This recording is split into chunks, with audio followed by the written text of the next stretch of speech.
साधा वर्तमान काळ. साधा वर्तमान काळ सिंपल प्रेझेंट टेन्स आज आपण शिकणार आहोत. आता सिंपल प्रेझेंट टेन्स म्हणजे काय?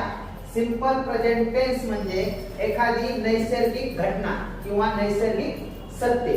उदाहरणार्थ सूर्य रोज पूर्वेकडून उगवतो, ही नैसर्गिक क्रिया आहे किंवा नैसर्गिक सत्य आहे. त्याला म्हणायचं साधा वर्तमान काळ किंवा simple present tense. Simple present tense structure काय? S + V1 + ऑब्जेक्ट म्हणजे क्रियापदाचं पहिलं रूप आहे. साध्या वर्तमान काळामध्ये क्रियापदाचं पहिलं रूप वापरतात आणि त्याला S किंवा ES लावतात. S कधी लावायचं? पहिला नियम आहे, जर करता एकवचनी असेल, एकवचनी म्हणजे सिंग्युलर, सिंग्युलर म्हणजे ही सी इट, तर क्रियापदाला S लावायचं.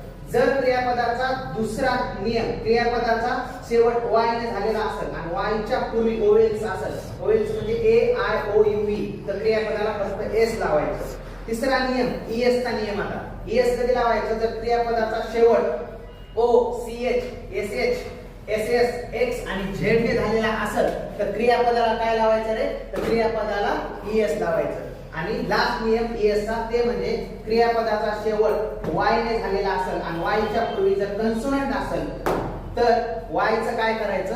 I करायचं आणि त्याला ES लावायचं. हे झाले 4 नियम S ES चे. आणि क्रियापदाचं सूत्र तुम्हाला सांगितलंय V1 आहे. साध्या वर्तमान काळामध्ये क्रियापदाचा पहिलं रूप वापरतात. कळालं?